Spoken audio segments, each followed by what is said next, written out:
They said getting started was the hardest part, but no one told you how hard it is to scale a custom service business. It's time for your team to step up, but your clients want you. Discover how to scale to 7 figures and beyond by freeing up time and getting your team to run whole parts of the company so you can focus on scaling profits. This is the Hands Off CEO with Mandy Ellefson. Welcome to another exciting episode of the Hands Off CEO podcast. I am your host, Mandy Ellefson. How much could you grow if you could guarantee results for your clients? I want you to think about that. That is what we're going to be talking about today in this episode. And what I see in the industry with custom high-ticket services, especially in the B2B space, is that there are a lot of well-meaning, and some are downright dishonest, but most of them are well-meaning service providers who are screwing their clients over. And, one and done, because that's the only way they know how to do it. Some clients get fantastic results, some don't. And the ones that are getting the fantastic results, these are the ones that they are marketing and saying, we can do this for you. But what I'm noticing is that the more ethical providers are also the ones who tend to be a little bit less forward about the kind of results that they can provide. They're really nervous. I don't want to overpromise and underdeliver. So what's happening is that a lot of the work is going to these providers who really are not doing a very good job. And they're creating these one and done type of experiences. And what happens is you end up with some of the dones, right? Some of the people who have already been burned in the market, and you have a lot harder job making your case that you can really help them. So what this means is that it really holds back the impact that you can make personally, and it is preventing you from helping more people who you could really transform their business.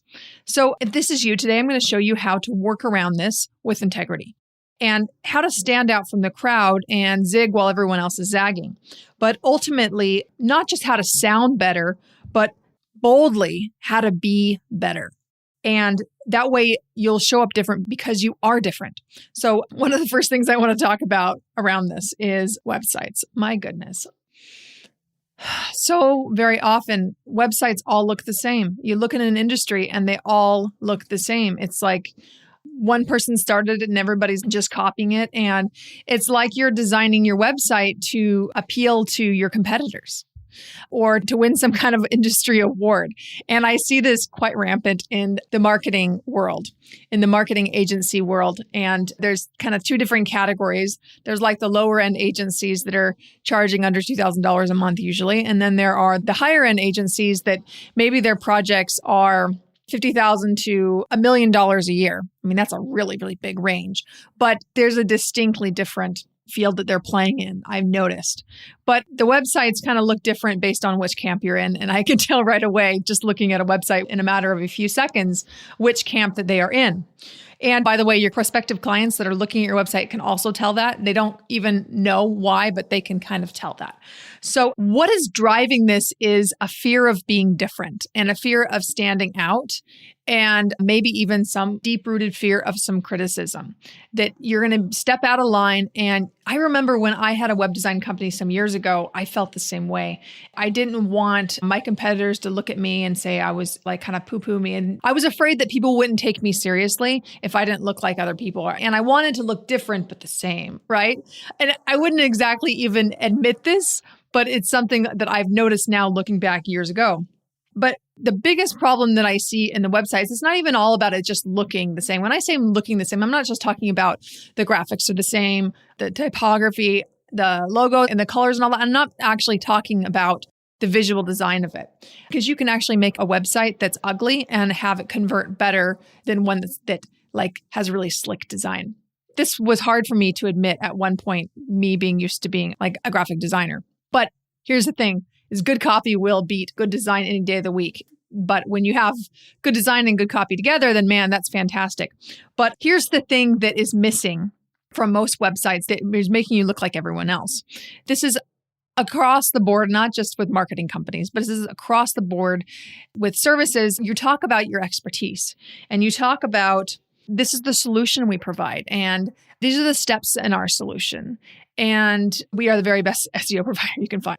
That's just an example. And unless you have a prospect that is specifically looking for SEO, then you're going to miss out on a lot of business from people that you could generally help maybe double their business. Maybe the end outcome is that. So instead of looking at and talking about your service and the steps in your service, stop talking about that. They don't care about how you do your work until they understand that you get their problem.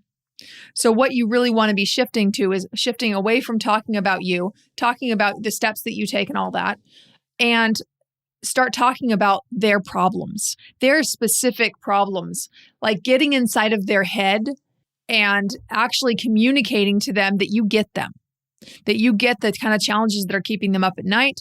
And then you can talk about the solution to those problems. But only after you've actually talked about those problems do they care about the solution that you have for them.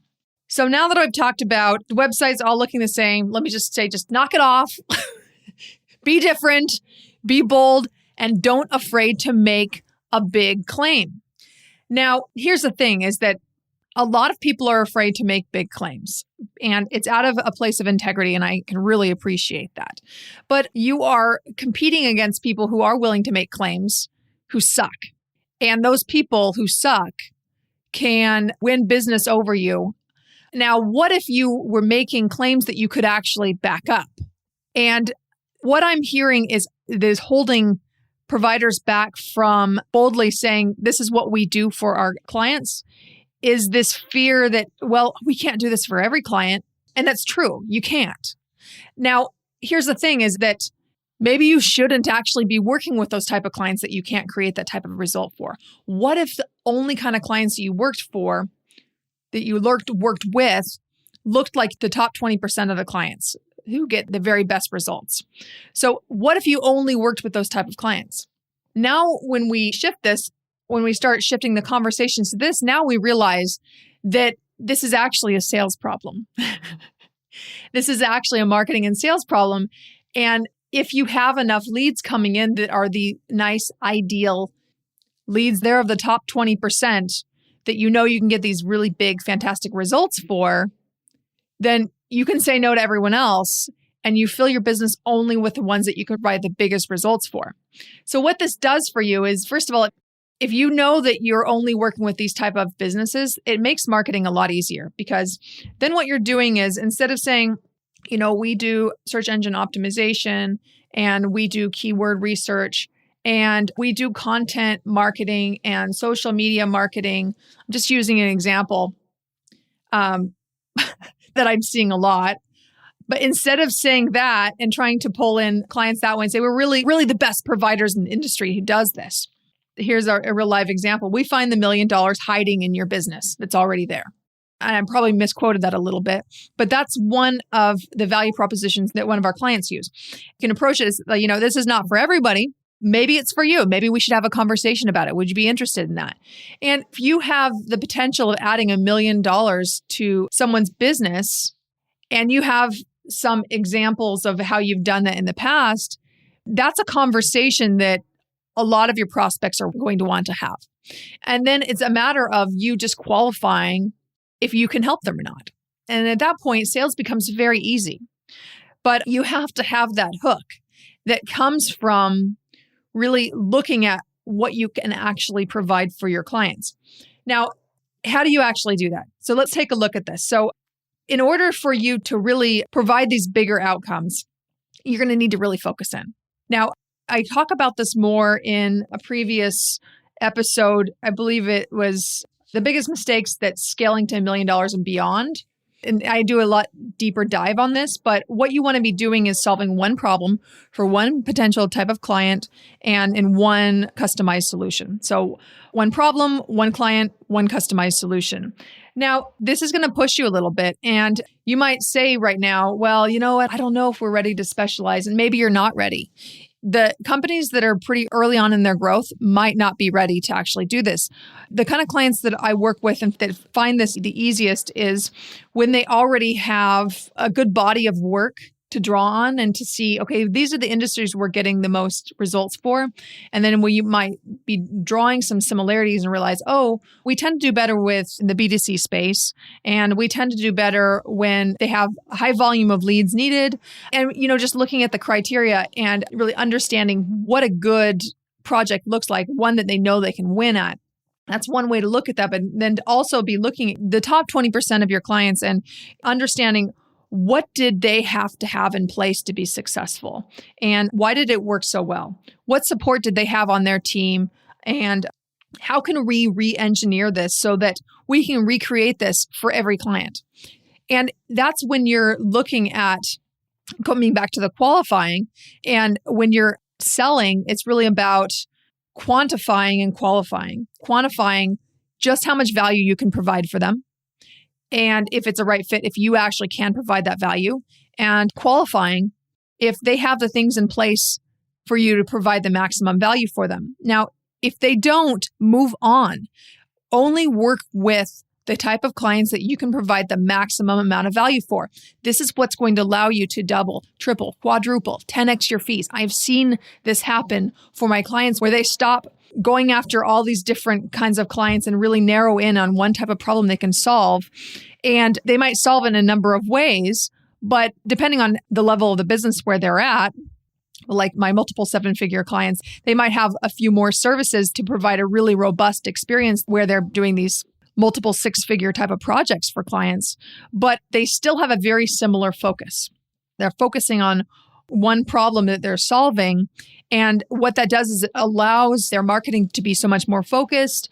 It allows us to build out a framework for their team to actually be running the services without them, which is so important because you cannot scale. You cannot scale your services if it's completely dependent on you as the owner. Now, as you move along, you might be able to lessen that dependency. But what will happen is you're going to keep getting pulled back in if your services are too custom. Now, there's this balance between customizing and standardizing.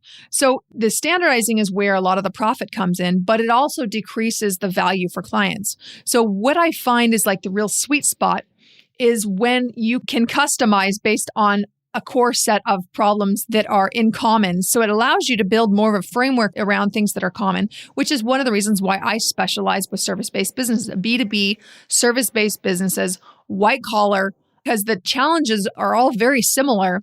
And it allows me to build a proven framework that I know, rinse and repeat, it's going to work over and over again. And then I know which parts that I can come in and customize. So what it does for your clients is that it increases the likelihood that they're going to actually get results working with you. You might even be a little bit ballsy and actually guarantee it.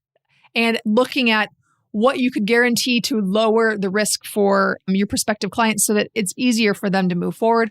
One of my favorite guarantees is 100% happiness guarantee.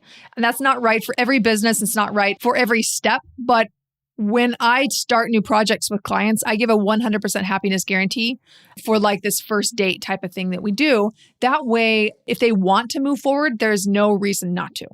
Now, you got to be careful with that because you can also be attracting in people who are not very committed and that plan on using that guarantee because they didn't actually do the work. So there's some things that you can put in place to make sure that you're only working with clients that are hyper committed, but it's just doing the right thing so that it makes it easier for them to move forward and work with you and just remove any of that resistance. In conclusion, in order to guarantee your services, you need to look at what drives the value for your service. What really drives the value? And that might not be something you can answer in 5 minutes. It's probably going to be a process that you're thinking about over a while. And really understanding what variables that your clients need to have in place for you to do your very best work. And when you only accept clients where you can do your very best work, your results will skyrocket and you will be able to continue to do better and better work and increase your fees and increase the profit in your business.